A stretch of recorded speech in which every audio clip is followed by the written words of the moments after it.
जय जिनेन्द्र तीन भुवन में सार, वीतराग विज्ञानता, शिव स्वरूप शिवकार, नमहु त्रियोग संहारिके।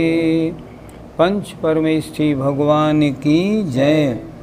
संत शिरोमणि आचार्य विद्यासागर जी महाराज की जय। पाठशाला में 6 ढाले की छठी ढाल पढ़ाई जा रही है। इन दिनों शुद्धोपयोग के बारे में चर्चा हो रही है। जब आत्मा अपने निज स्वरूप में लीन होता है उस समय उसकी क्या अवस्था होती है। शुद्धोपयोग के बारे में पिछली पाठशाला में एक छंद हो गया था। 2 छंद और बचते हैं, वो आज करेंगे। जहाँ ध्यान ध्याता ध्येय को न विकल्प वच भेदन, जहाँ ध्यान ध्याता ध्येय को न विकल्प वच भेदन, जहाँ चिद भाव कर्म चिदेश करता, चेतना क्रिया तहाँ। चिद भाव कर्म चिदेश करता, चेतना क्रिया तहाँ। तीनों अभिन्न अखिन्न शुद्ध उपयोग की निश्चल दशा। तीनों अभिन्न अखिन्न शुद्ध उपयोग की निश्चल दशा। प्रगति जहाँ दृग ज्ञान व्रत ये, तीन धाये कैलशा। प्रगति जहाँ दृग ज्ञान व्रत ये, तीन धाये कैलशा। शुद्धोपयोग होना बहुत कठिन, और 6 ढाले में शुद्धोपयोग की इन छंद की लाइनों का अर्थ लगाना भी बहुत कठिन। एक एक शब्द इसका कड़ा है, इसलिए हमने एक एक शब्द का अर्थ नहीं लिखा। आप ध्यान से समझेंगे तो समझ में आएगा। जब शुद्धोपयोग में मुनि महाराज लीन होते हैं तो दशा कैसी होती है? निर्विकल्प। निर्विकल्प माने आत्मा के अलावा उन्हें कुछ भी दिखाई नहीं पड़ता। चिंतन में मात्र आत्मा रहती है, अन्य कोई राग द्वेष मोह कोई विकल्प नहीं रहता। देखिए, जहाँ माने जहाँ पर, अर्थात शुद्धोपयोग की अवस्था में ध्यान सब तरफ से हटाकर मन को एक वस्तु पर एकाग्र करना। ध्याता ध्यान करने वाला, और ध्येय जिसका ध्यान किया जाए। ध्यान क्रिया है, ध्याता करने वाला है, और ध्येय जिसका ध्यान किया जाए। इनमें न विकल्प, कोई विकल्प माने कोई भेद नहीं रहता। इनमें कोई भेद नहीं। अर्थात क्या हुआ? ध्याने वाला आत्मा, क्रिया भी आत्मा करने वाला, और किसको? ध्येय कौन? आत्मा। इनमें जहाँ रंच मात्र भी भेद नहीं है, और जहाँ वचन का भेद भी नहीं है, कहने में कुछ नहीं आ रहा, कहना बिल्कुल बंद। बोलचाल खत्म है, क्रिया खत्म है, बस आत्मा आत्मा में लीन है, जहाँ वचन के विकल्प भी नहीं हैं, और चिद भाव आत्मा का जो भाव है वह कर्म है और चिदेश आत्मा के प्रदेश ही करता है और आत्मा के द्वारा जानना ही जहाँ क्रिया हो रही है, अर्थात जानने वाला आत्मा, क्रिया चेतना आत्मा की और चैतन्य के परिणाम उसके कर्म। आत्मा आत्मा को जानने में ही लगा हुआ है। तीनों अभिन्न, तीनों में भिन्नता नहीं, एकता है। अर्थात चिद्भाव में, चिदेश में और चेतना एक रूप, ध्यान, ध्याता और ध्येय तीनों एक रूप। तीनों में अभिन्नता, कोई भिन्नपना नहीं है, अलग अलगपना नहीं है। अखिन्न मतलब उनमें किसी तरह का कोई भेद भी नहीं है। ऐसी शुद्धोपयोग की निश्चल दशा होती है। निश्चल दशा रंच मात्र भी चंचलपना उसमें नहीं होता। शुद्धोपयोग की निश्चल दशा में ऐसी अवस्था होती है।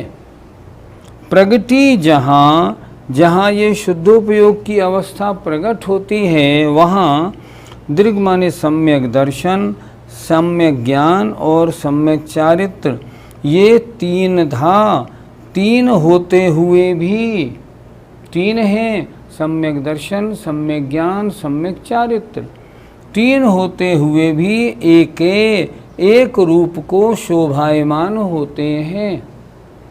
अब ये अलग अलग नहीं रहे, तीनों एक रूप हो गए। क्या हो गया? रत्नत्रय। रत्नत्रय में तीनों मिक्स हैं, बिल्कुल अलग अलग नहीं है वहाँ बिल्कुल भी। देखें, जहाँ ऐसी अवस्था प्रगटती है वहाँ सम्यक दर्शन, सम्यक ज्ञान और सम्यक चारित्र, ये तीन होते हुए भी एक पने को शोभायमान हो जाते हैं, तीनों एक रूप में आ जाते हैं। पंडित जी, व्यवहार रत्नत्रय में और निश्चय रत्नत्रय में क्या अंतर है? जहाँ भी व्यवहार लिखा हो, व्यवहार लगा हो, व्यवहारने का वर्णन हो, वहाँ समझना यहाँ भेद रूप वर्णन है। और जहाँ निश्चय लगा हो वहाँ ये समझना यहाँ अभेद रूप वर्णन है। जैसे सम्यक दर्शन, सम्यक ज्ञान और सम्यक चारित्र, ये मुनि महाराज 7 तत्व 9 पदार्थ पर विश्वास रखते हैं, इसलिए इनको सम्यक दर्शन है। इनका जो ज्ञान है सम्यक होने के कारण सम्यक ज्ञान है। और ये जो चारित्र का पालन कर रहे हैं, ये व्यवहार सम्यक चारित्र है। देखो, सामायिक कर रहे हैं ना, ये चारित्र है। देखो, ईर्ष्या समति से चल रहे हैं ना, ये चारित्र है। ये व्यवहार रत्नत्रय हुआ। व्यवहार रत्नत्रय प्रवृत्ति में होता है, निश्चय रत्नत्रय निवृत्ति में होता है। निश्चय रत्नत्रय कब होगा? जब ध्यानावस्था हो जाएगी, मन वचन काय एक पने को प्राप्त हो जाएंगे, तब होगा निश्चय रत्नत्रय। निश्चय रत्नत्रय में तीन नहीं होते, तीनों का एक हो जाता है। एग्जाम्पल क्या किया? बादाम, काली मिर्च और दूध मिला के हमने ठंडाई बनाई। ठंडाई बनाई तो हमने कहा इसमें बादाम है, इसमें काली मिर्च भी है, इसमें दूध है और इसमें शक्कर भी है। ठीक, अब वो तो हो गया व्यवहार की चर्चा।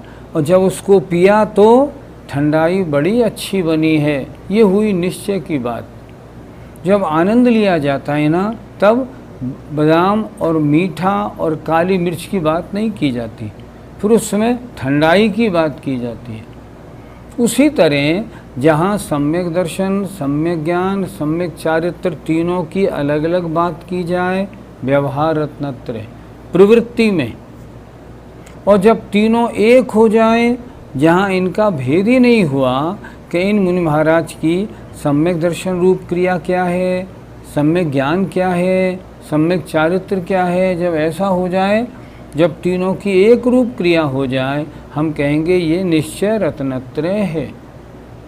निश्चय रत्नत्रय माने निश्चय सम्यक दर्शन, निश्चय सम्यक ज्ञान, निश्चय सम्यक चारित्र। एक बात और ध्यान रखनी है, जब तक निश्चय पने को प्राप्त नहीं होते हैं तब तक रत्नत्रय व्यवहार रूप रहता है। सम्यक दर्शन रूप, सम्यक ज्ञान रूप, सम्यक चारित्र रूप, तीनों अलग अलग रहते हैं। और जब अभेद में आते हैं, जब ध्यान की एकाग्रता बनती है, तब वो हो जाते हैं निश्चय रत्नत्रय रूप। निश्चय सम्यक दर्शन जब होगा तो निश्चय सम्यक ज्ञान, निश्चय सम्यक चारित्र होगा ही। व्यवहार सम्यक दर्शन, व्यवहार सम्यक ज्ञान होगा तो व्यवहार सम्यक चारित्र हो ना भी हो। लेकिन जब निश्चय सम्यक दर्शन होगा तो निश्चय सम्यक ज्ञान, निश्चय सम्यक चारित्र होंगे ही। ये इनमें अंतर है। अर्थात व्यवहार रत्नत्रय अलग अलग देखता है, निश्चय रत्नत्रय उन तीनों के एक पने को देखता है। ये इनमें अंतर है। पंडित जी, हम लोगों को 3 प्रकार के उपयोग समझा दीजिए। उपयोग 3 प्रकार के होते हैं, ध्यान से सभी सुनना। उपयोग 3 प्रकार के होते हैं, अशुभोपयोग, शुभोपयोग और शुद्धोपयोग। जहाँ तीव्र कषाय रूप परिणाम है हम कहेंगे अशुभोपयोग, मंद कषाय रूप परिणाम शुभोपयोग, कषाय रहित परिणाम शुद्धोपयोग। फिर एक बार देखना, तीव्र कषाय रूप परिणाम अशुभोपयोग, पाप का बंध।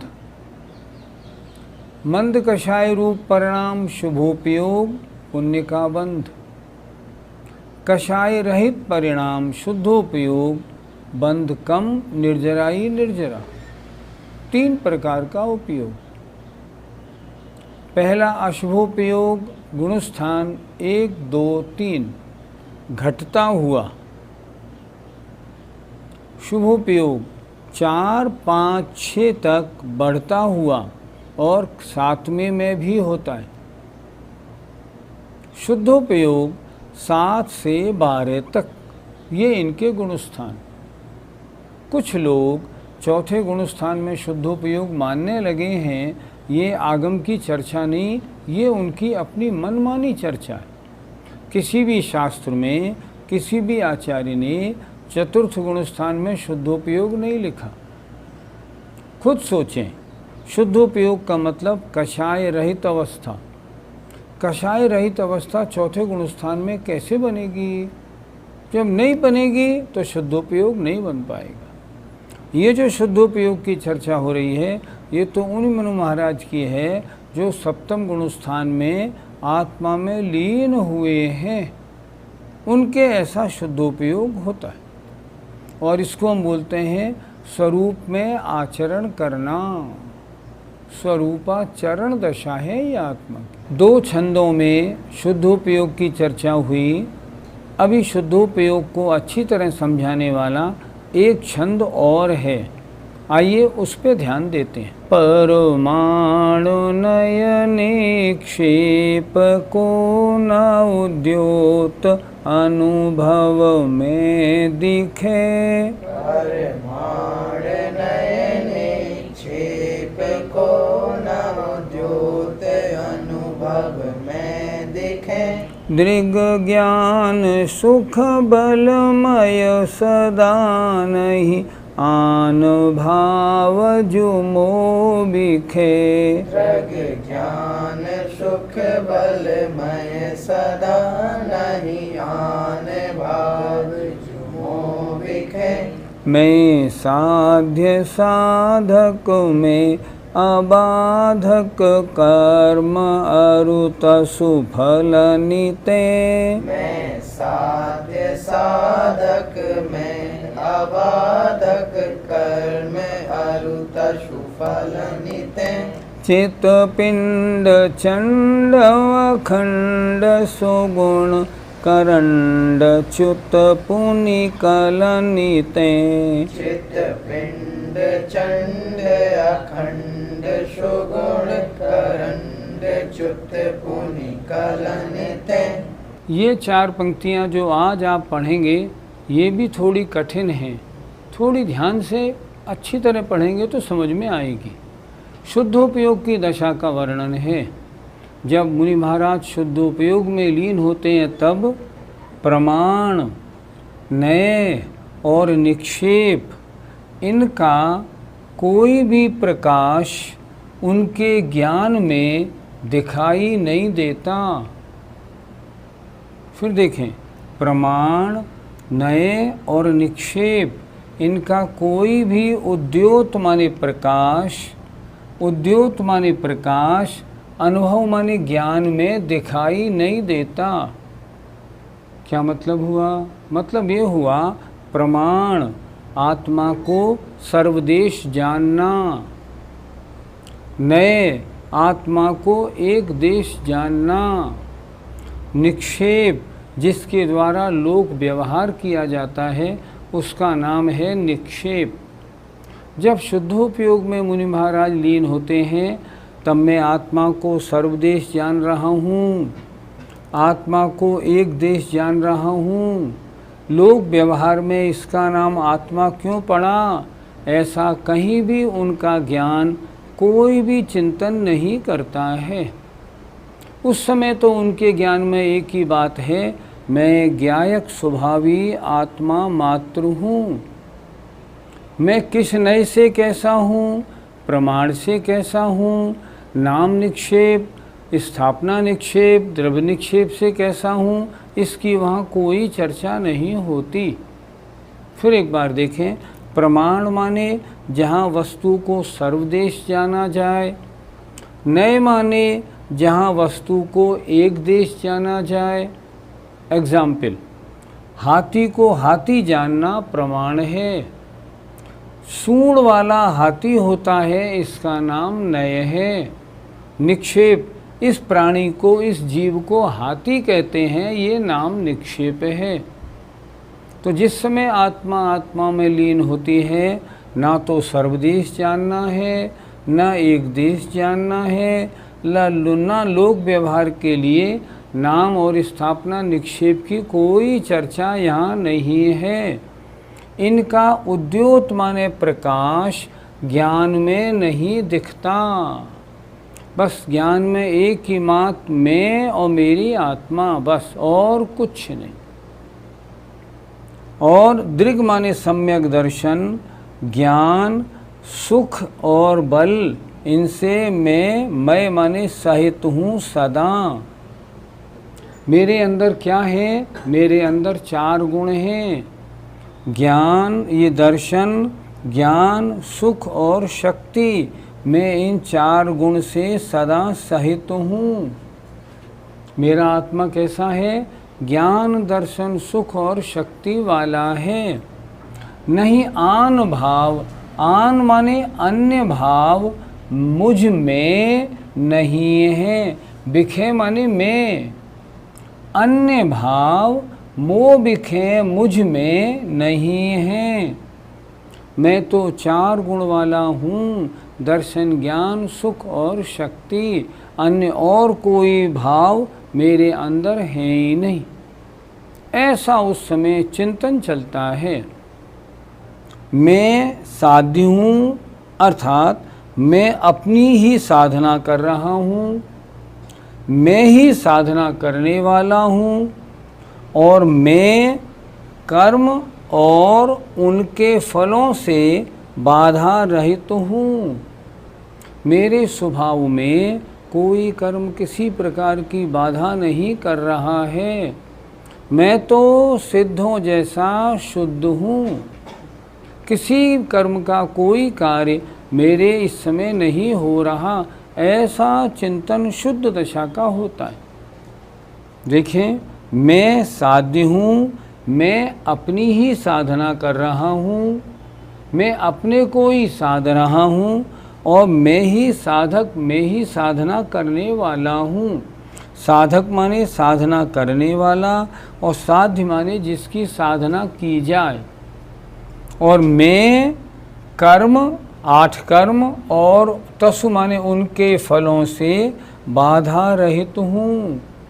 मैं इस समय आत्मा में लीन हो रहा हूँ, अन्य कोई कर्म मेरे इस समय मेरे स्वभाव में कोई बाधा करने वाला नहीं है। मैं साध्य हूँ, साधन करने योग्य हूँ, और साधक साधना करने वाला भी मैं ही हूँ। मैं कर्म और उनके फल राग द्वेष मोह आदि इनसे बाधा रहित हूँ। मैं कैसा हूँ? चित्तपिंड, चैतन्य का पिंड हूँ। चैतन्य का पिंड माने जानने देखने वाला एक द्रव्य हूँ। चंड, प्रतापी हूँ, बहुत तेजस्वी हूँ। अखंड, अखंड खंड नहीं है, मैं एक हूँ।